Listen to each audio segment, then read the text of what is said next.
أيها الذين آمنوا استعينوا بالصبر والصلاة إن الله مع الصابرين۔ میرے بھائیوں، امام حسین رضی اللہ تعالی عنہ نے دشمن سے ایک رات کی مہلت مانگی تھی۔ وہ رات کی مہلت اس لیے مانگی تھی کہ اللہ تبارک و تعالیٰ کو منا لے، اللہ سے خوب توبہ کر لے، عبادت کر لے، ذکر کر لے، دعا کر لے۔ تمام ساتھیوں نے رات اسی طرح گزاری۔ اللہ پاک ہم سب کو بھی ایسی توفیق نصیب فرماوے کہ امام علی مقام رضی اللہ تعالیٰ عنہ کے نقش قدم پر ہماری بھی زندگی گزر جائے۔ جب صبح کی پو پھوٹی، نماز ہو گئی، نواسۂ رسول امام حسین رضی اللہ تعالیٰ عنہ آگے بڑھے اور دشمن کے سامنے ایک تقریر کی جس میں ایک ایک کا نام لے کر کہا، اے ربعی، اے قیس، کیا تم نے خطوط لکھ کر مجھے نہیں بلایا؟ سب مکر گئے، انکار کیا، واپس آئے۔ زہیر ابن قیم وہ آگے بڑھے اور کوفیوں کے سامنے بڑی زبردست تقریر کی اور کہا کہ تم کیا کر رہے ہو؟ تم آل رسول کے خون سے اپنے ہاتھ رنگین کرنا چاہتے ہو؟ بڑی زبردست باتیں کی، لیکن شمر نے تیر چلایا، وہ بھی واپس آئے۔ حر ابن یزید جو ابھی تک یزیدی لشکر میں تھے، امام حسین رضی اللہ تعالیٰ عنہ کے لشکر میں آ گئے تھے، وہ آگے بڑھے، انہوں نے تقریر کی، ان کے اوپر بھی تیر چلا۔ اب امام حسین رضی اللہ تعالیٰ عنہ آگے بڑھے، تیروں کی بوچھار شروع ہوئی اور یکے اکا دکا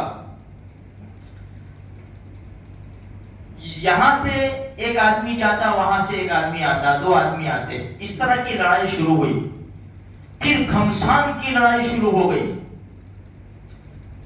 کتابوں میں لکھا ہے، بڑی تاریخ کی بھروسے والی کتابوں میں لکھا ہے کہ امام حسین رضی اللہ تعالی عنہ کے جو سپاہی تھے، جس طرف بھی جاتے کوفیوں کی صفوں کو چیر دیتے اور بھگدڑ مچ جاتی۔ شمر نے کہا چاروں طرف سے حملہ کرو، یہ تو سب کو مار ڈالیں گے، چاروں طرف سے حملہ کرو۔ برابر گھمسان کی لڑائی شروع ہو گئی، جسم کٹ کٹ کر گرنے لگے، سر تن سے جدا ہونے لگے، خون کے فوارے چھوٹ رہے تھے۔ اتنے میں سورج سر کے اوپر آیا اور ڈھلنا شروع کیا۔ ابو شمامہ ساعدی رضی اللہ تعالیٰ عنہ امام حسین کے پاس تشریف لائے۔ حضرت میرا جی چاہتا ہے کہ میں آپ سے پہلے جاؤں گا، لیکن سورج ڈھل چکا ہے، میری رائے ہے کہ ظہر کی نماز ادا کر لی جائے۔ اللہ اکبر! دیکھو تو صحیح، خون کے فوارے چھوٹ رہے ہیں، لاشوں کے انبار لگے ہوئے ہیں، جسم کٹ چکے ہیں، تیروں کی بوچھار ہے، گھوڑوں کی ہنہناہٹ ہے، تیروں کی سنسناہٹ ہے، تلواریں ٹکرا رہی ہے۔ اس حال میں بھی مسلمان کو نماز یاد آ رہی ہے۔ اگر اپنے پہلے نماز پڑھ لیتے ہیں۔ امام علی مقام نے زور سے آواز لگائی، جنگ کو ملتوی کرو، کیونکہ سامنے بھی تو کلمہ پڑھنے والے تھے نا، جنگ کو ملتوی کرو، روک دو، ظہر کی نماز ادا کی جائے گی۔ لیکن جہاں پر گھمسان کی لڑائی چل رہی ہو، کون آواز سنتا ہے؟ لڑائی جاری رہی۔ اخیر میں ابو شمامہ ساعدی رضی اللہ تعالی عنہ کی ظہر کی نماز کے ارمان دل ہی دل میں رہ گئے اور نواسۂ رسول کے سامنے لڑتے ہوئے، ان کی آنکھوں کے سامنے دشمن سے لڑتے ہوئے انہوں نے شہادت کا مرتبہ پا لیا۔ لڑائی جاری ہے، کچھ بچ گئے۔ امام حسین رضی اللہ تعالی عنہ نے خوف، صلاۃ الخوف جو 5ویں بارے میں تذکرہ ہے نماز کا، ڈر کی نماز کے، ڈر کے وقت کیسی نماز پڑھی جائے، کچھ لڑیں گے کچھ نماز پڑھیں گے۔ ہاں کربلا کے میدان میں نماز ہوئی، جہاں تیروں کی سنسناہٹ تھی، لاشوں کے انبار لگ گئے تھے، نقش توحید کا ہر دل پہ بٹھایا ہم نے، زیر خنجر بھی یہ پیغام سنایا ہم نے، آ گیا عین لڑائی میں اگر وقت نماز، قبلہ روحوں کے زمین بوس ہوئی قوم حجاز، ایک ہی صف میں کھڑے ہو گئے محمود و ایاز، نہ کوئی بندہ رہا نہ کوئی بندہ نواز۔ پھر سے میں کہوں، نہ مسجد میں نہ مندر میں نہ بیت اللہ کی دیواروں کے سائے میں، نماز عشق ادا ہوتی ہے تلواروں کے سائے میں۔ اس حال میں نماز ہوئی، کٹے جسموں کے ساتھ رکوع کیے گئے، سجدے کیے گئے، آرام سے نماز ہوئی، نماز ہوئی میرے بھائیوں۔ کربلا کے جنگ کو یاد کرنے والوں سے کہو، کھا پی کر عیاشی بدماشی کر رہے ہو امام حسین رضی اللہ تعالیٰ عنہ کے نام پر، ان سے کہو اگر تمہیں یاد منانی ہے سب چھوڑ چھاڑ کر جنگل میں چلے جاؤ، ٹینٹ لگا دو، نہ پانی کا انتظام ہو نہ کھانے کا انتظام ہو، 2 دن صرف گزار لو، تب پتا چلے گا کہ کربلا کے میدان میں کیسے انہوں نے گزاری تھی۔ یہاں تو چپے چپے پر کھانا لٹایا جا رہا ہے، چپے چپے کے اوپر میرے بھائیوں منہ چالو ہے، پیٹ بھرا جا رہا ہے۔ یہ امام حسین رضی اللہ تعالیٰ عنہ کو یاد کر رہے ہیں۔ خیر، جیسے موقع آگے چلا، اچانک پیچھے سے امام حسین رضی اللہ تعالیٰ عنہ کے بڑے بیٹے علی اکبر ایک شعر پڑھتے ہوئے، شیر کی طرح چنگھاڑتے ہوئے دشمن کی صف میں جانے لگے، اور کہا دشمن کے سامنے، میں علی ابن حسین ہوں، میں علی ابن حسین ہوں، اللہ کے رسول کے سب سے زیادہ قریب ہم لوگ ہیں۔ لیکن مرہ اس نے نیزہ مارا، زور سے نیزہ مارا، گرے، چند دشمن آگے بڑھے اور تلواروں سے ان کے جسم کو کاٹ دیا۔ باپ کا کیسا دل ہوگا، کیسا جگر ہوگا، دوڑتے ہوئے گئے، اپنے بیٹے کو اٹھایا، امام حسین رضی اللہ تعالیٰ عنہ نے اپنے بیٹے کو اٹھایا اور فرمایا، اللہ برباد کرے ان لوگوں کو جنہوں نے تجھے مارا ہے، اب بیٹا تیری زندگی، تیرے دنیا سے جانے کے بعد میری زندگی اب خاک ہے۔ جب خود کے بیٹے شہید ہوئے، پیچھے سے نکلے قاسم بن حسن، اس قافلے کے اندر خوبصورت شہ سوار، اپنے بڑے بھائی حضرت حسن رضی اللہ تعالیٰ عنہ کے بیٹے حضرت قاسم رضی اللہ تعالیٰ عنہ چلے، دشمنوں کے اوپر وار کیا، سبوں کو چیرتے ہوئے دشمن کی طرف گئے، لیکن ان کے اوپر وار ہوا۔ کس نے وار کیا؟ عمرو ابن سعد نے وار کیا۔ یہ گرے، ان کی زبان سے نکلا، یا اماں، او میرے چچا، تلوار لے کر بھاگے امام حسین رضی اللہ تعالیٰ عنہ، ان کو سنبھالا، عمرو ابن سعد کے اوپر وار کیا، کونی سے اس کے ہاتھ کو کاٹ دیا اور اپنے بھتیجے کی لاش کو، اپنے بھتیجے کے جسم مبارک کو اپنے کندھے کے اوپر ڈالا، فرمایا بیٹا آج تیرے چچا کے دشمن زیادہ ہے، دوست کم ہے۔ وہ لاش کو بھی، اپنے بھتیجے کی لاش مبارک کو بھی اپنے بیٹے کے سامنے رکھا۔ میرے بھائیوں، یکے بعد دیگر اہل بیت نکلے، سارے شہید ہو گئے۔ امام حسین رضی اللہ تعالیٰ عنہ میدان میں آتے ہیں، جس طرف جاتے ہیں دشمن لومڑی کی طرح بھاگتے ہوئے نظر آتے ہیں۔ کہ اللہ کا شیر، اور یاد ہے نا آپ کو، انہوں نے پچھاڑا تھا، چھوٹے بچے تھے، اللہ کے رسول نے فرمایا تھا یہ شجاع ابن شجاع ہے، یہ بہادر کا بیٹا بہادر ہے۔ حضرت علی شیر خدا کا بیٹا، یہ بھی شیر ہے۔ کوفیوں کے اوپر وار کرتے چلے گئے، یہاں تک کہ ایک بد نصیب نے آپ کے سر کے اوپر وار کیا، وہ سر جس کو کملی والے چوما کرتے تھے، وہ سر جس کو کمری والے پیارے نبی سونگھا کرتے تھے، دشمن نے پرواہ نہ کی، وار کیا، خون کا فوارہ چھوٹا، لاؤ میرے عبداللہ کو لاؤ، آخری پیار کر لو۔ میرے بھائیوں ذرا سوچو تو صحیح، ناچنے والوں کو یہ پیغام دے دینا، اگر ہمارا بچہ کفن باندھ کے پڑا ہو، ابھی آواز آنے والی ہے، میت کو اٹھایا جائے گا، اس کو قبرستان لے جایا جائے گا، پورے گھر میں ایک کوہرام مچ جائے گا، ماں کہے گی میرے ہاتھ خالی ہو گئے، بہنیں کہے گی ہمارا بھائی جا رہا ہے، ایک پورے گھر میں کوہرام مچ جائے گا، ہر طرف سے رونے کی آواز آئے گی، ارے جنازے کو پکڑ لیا جاتا ہے، مت لے جاؤ میرے بیٹے کو، مت لے جاؤ میرے بھائی کو، اس کے بغیر ہم کیا کریں گے، اس کے بغیر ہمارا گھر سونا ہو جائے گا۔ میرے بھائیوں سوچو تو صحیح، وہاں 72 لاشیں پڑی ہوئی ہیں، اہل بیت کے تقریباً 16 ہے، 16 عورتیں دیکھ رہی ہے، عورتیں دیکھ رہی ہے کہ سارے شہید ہو چکے ہیں۔ امام علی مقام نے فرمایا عبداللہ کو لاؤ، آخری سانسیں باقی ہے، میں پیار کر لوں، میں پیار کر لوں۔ ان کے گود میں معصوم عبداللہ کو دیا گیا، معصوم عبداللہ کو دیا گیا، پیار کر رہے تھے کہ ایک تیر آیا، ایک تیر آیا۔ اللہ تبارک و تعالیٰ کی عجیب مصلحت ہے، ابھی بھی امتحان باقی تھا، ابھی بھی امتحان باقی تھا، تیر آیا، امام حسین کو لگ جاتا، دائیں بائیں چلا جاتا، بچے کے پیر میں لگ جاتا، پیٹ میں لگ جاتا، سیدھا تیر یہاں گھسا، یہاں خون کا چھوٹا سا معصوم بچہ، خون کا چھوٹا سا فوارہ چھوٹا۔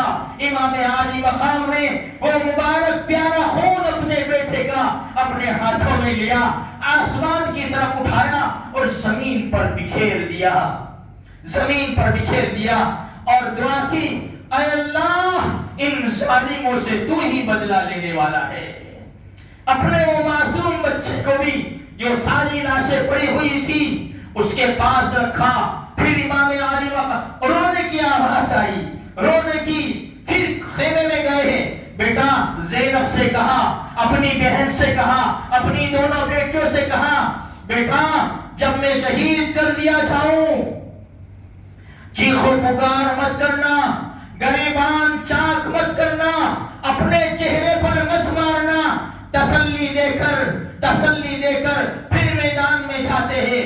پیاس لگی، دشمن کی صفوں کو چیرتے ہوئے پانی کے پاس پہنچ گئے، پانی کا چلو اٹھایا، ایک نالائق بدنصیب نے تیر مارا، وہ تیر سیدھا منہ کے اوپر آ کر لگا، منہ لہو لہان ہو گیا۔ کسی کی ہمت نہیں تھی کہ آ کر حملہ کرے، اور لوگ یہ بھی چاہتے تھے کہ یہ گناہ ہم اپنے سر پر نہ لیں۔ شمر دیکھ رہا تھا، شمر نے اس نالائق نے کہا کہ چاروں طرف سے حملہ کرو، 8-10 سپاہی لے کر وہ آگے بڑھا۔ ایک بدنصیب نے امام علی مقام کے ہاتھ کے اوپر حملہ کیا، ہاتھ کٹ کر گرا، سوچا کہ اس کے اوپر جوابی حملہ کرے، لیکن 33 زخم نیزے کے تھے، 35 زخم تلوار کے تھے، ایسا زبردست آدمی کیسے مقابلہ کر سکتا ہے؟ یہ جب مقابلہ کر رہے تھے تو شمر عمر ابن سعد بات کر رہے، دیکھا عرب کے اندر ایسا بہادر کبھی دیکھا ہے؟ عرب کے اندر ایسا بہادر کبھی دیکھا ہے؟ ہاں، یا پٹنی کھیل رہے، امام حسین کے نام کے اوپر تلواریں مار رہے، اپنے آپ کو زخمی کر رہے۔ ارے ان کو جیسی تلواریں لگی، مار کے تو دکھا دے۔ انہیں نے تو کربلا کے میدان میں نماز پڑھی، میرے بھائی تیری ظہر بھی چلی گئی، تیری عصر بھی چلی گئی، مغرب بھی چلی گئی، عشاء کی بھی تیری نیت نہیں ہے، اور تو رات کو 4 بجے فجر میں سوئے گا، تیری فجر کی نماز بھی چلی جائے گی۔ کل قیامت کے میدان میں کیا جواب دے گا؟ منہ کے اوپر تیر لگا اور خون بہنے لگا، ہاتھ کٹا، دوسرے ہاتھ سے حملہ کرنا چاہا لیکن گرے۔ شمر نے خولہ سے کہا سر کاٹ لے، وہ آگے بڑھا کس کا سر کاٹنے کے لیے؟ جس کے سر کو رحمت للعالمین بوسے دیا کرتے تھے۔ وہ سر کاٹنے کے لیے اس کے ہاتھ کانپ گئے. شمر نے کہا ہٹ جا، دوسرے سے کہا تو کاٹ لے. اس نے سر کو کاٹ لیا، سر مبارک کو کاٹ کر الگ کر دیا.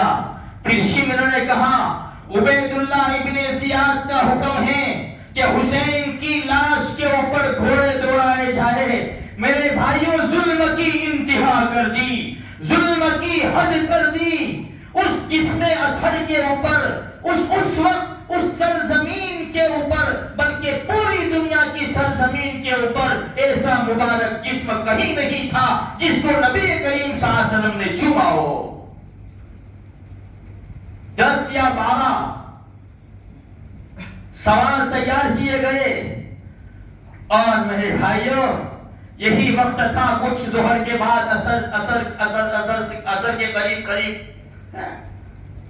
دونوں جہان کے سردار کے نواسے امام عالی مقام امام حسین رضی اللہ تعالی عنہ کے جسم کے اوپر گھوڑے دوڑائے گئے. گھوڑے کی ایک ٹاپ جاننے والے جانتے ہیں، جب ایک ٹاپ پڑتی ہے نا گھوڑے کی، یہ جو جانور ہے یہ سواری ہے، اس کی قرآن نے قسم کھائی ہے والعادیات ضبحا فالموریات قدحا.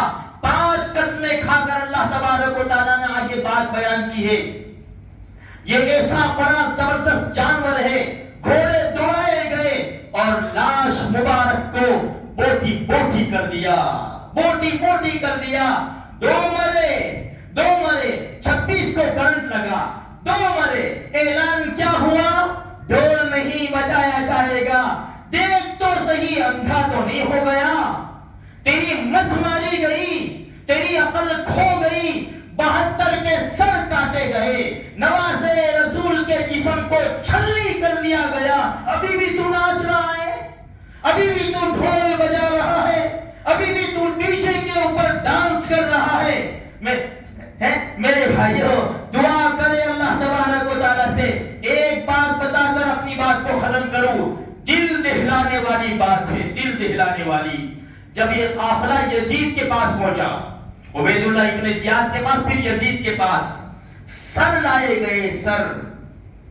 سر امام حسین رضی اللہ تعالیٰ عنہ کا سر جب یزید کے دربار میں آیا نا، عورتیں وہی بیٹھی ہوئی تھی. باپ کی 2 بیٹیاں، امام حسین رضی اللہ تعالیٰ عنہ کی 2 بیٹیاں وہی بیٹھی ہوئی تھی. یزید کو بھی معلوم تھا کہ باپ کے نزدیک بیٹی کا مرتبہ کیا ہوا کرتا ہے. باپ کو چوٹ لگتی ہے، بیٹی کا دل ٹکڑے ٹکڑے ہو جایا کرتا ہے. بھاگ کر پہلے بیٹی آتی ہے. جب سر لائے گئے وہ بیٹھے ہوئے تھے، یزید یوں کھڑا ہو گیا. اس کو معلوم تھا کہ باپ کی عظمت بیٹی کے دل میں کیا ہوا کرتی ہے. کھڑا ہو گیا. مقصد یہ تھا کہ وہ دیکھ نہ سکے. یہ دونوں کھڑی ہو گئی، ایڑیوں کے بل، پنجوں کے اوپر. دیکھنا چاہتی تھی اپنے پیارے باپ کا سر مبارک، اپنے پیارے باپ کا سر مبارک دیکھنا چاہتی تھی. ادھر ادھر کر کے جیسے موقع ملا، دونوں کی نظر امام حسین رضی اللہ تعالیٰ عنہ کے سر کے اوپر پڑی. چیخ پڑی. کیا ہوتا ہے میرے بھائیوں، جب باپ کا جنازہ گھر سے نکلتا ہے، جاؤ جا کر بیٹیوں کی حالت دیکھو، جا کر بیوی کی حالت دیکھو. ان کی بیوی رباب بھی ساتھ میں تھی رضی اللہ تعالیٰ عنہ. امام حسین رضی اللہ تعالیٰ عنہ کو بڑا پیار تھا. ان کی بہن حضرت فاطمہ الزہرا کی بیٹی وہ بھی ساتھ میں تھی، جو جنت کی عورتوں کی سردار ہے. میرے بھائیوں مسئلہ تو یزیدیوں کا ہے کہ وہ کل قیامت کے میدان میں کیا جواب دیں گے. مسئلہ تو اصل ان کا تھا، لیکن ہم نے اپنا ذاتی مسئلہ کھڑا کر دیا. ہمیں کیا کرنا چاہیے تھا؟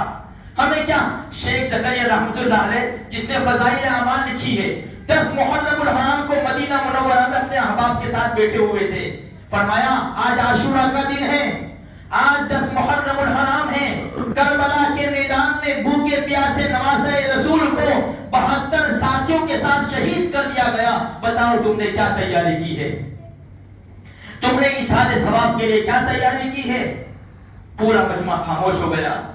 رو پڑے, پھوٹ پھوٹ کر روئے.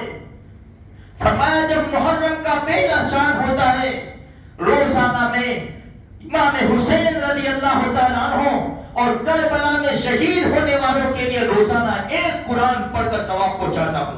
ایک پارہ نہیں, ایک قرآن پڑھ کر ثواب پہنچاتا ہوں. میں نے اور آپ نے کتنا پڑھا میرے بھائیوں, کتنا پڑھا میں نے اور آپ نے. ابھی بھی وقت ہے, ابھی بھی وقت ہے.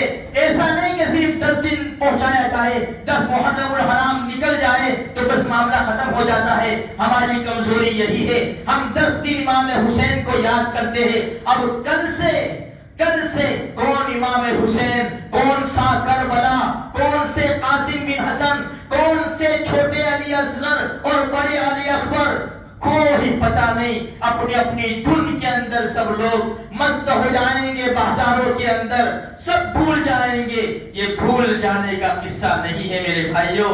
بس آخری پیغام یہ ہے, ہم اپنی طرف سے جو ہو سکے کر لے, تاکہ کل قیامت کے میدان میں جب یزید کا لشکر کھڑا ہو اور غلط طریقے پر محبت کرنے والے, ڈھول بجانے والے ہمارے سب بھائی ہیں, اللہ سب کو دین کی صحیح سمجھ دے دے. وہ ضد کی وجہ سے یا تو پھر ناسمجھی کی وجہ سے یہ کر رہے ہیں, اللہ سب کو دین کی صحیح سمجھ دے دے. اور اللہ تبارک و تعالیٰ ان حضرات کے نقش قدم پر ہم سب کو چلنے کی توفیق عطا فرماوے. رب سے ہم دعا کرتے ہیں, اے اللہ یہ جو مجمع بیٹھا ہوا ہے میرے ساتھ ہم سب گنہگار ہیں, لیکن ہم گنہگاروں کی طرف سے کربلا کے میدان میں شہید ہونے والے امام حسین رضی اللہ تعالیٰ عنہ اور 72 ساتھی جو بھی شہید ہوئے, یا اللہ یہ 10 دن جو تذکرہ کیا گیا, لوگوں نے جو کچھ بھی پڑھا, ذکر کیا, جو کیا, یا اللہ ہم گنہگاروں کی طرف سے اس کا ثواب ان سب حضرات کو اللہ پاک پہنچا دے. اور ہمارا کہنا سننا, ہماری حاضری اللہ تبارک و تعالیٰ قبول فرما دے. میرے بھائیوں, نمازوں کی پابندی کرنا, بھول مت جانا خدا کے دربار کو, خدا کے قرآن کو بھول مت جانا. موت تک وَاعْبُدْ رَبَّكَ حَتَّى يَأْتِيَكَ الْيَقِينُ. دیکھو امام حسین رضی اللہ تعالیٰ عنہ نے دنیا سے جانے کے وقت تک آخری نماز ادا کی, آخری نماز ادا کر کے اپنے نانا کے ساتھ روزہ کھولا ہوگا انہوں نے, اس لیے کہ رات کو خواب میں تو دیکھ ہی لیا تھا. اللہ کے رسول نے فرمایا ہم آپ کا انتظار کر رہے ہیں. وہ تو نانا سے مل گئے, ہم نے بھی اگر محبت کی انشاءاللہ ثم انشاءاللہ حسنین کے نانا کے ہاتھوں ہم انشاءاللہ جامع کوثر ضرور پی لیں گے. اللہ مجھے بھی, آپ کو بھی, سب کو نصیب فرماوے.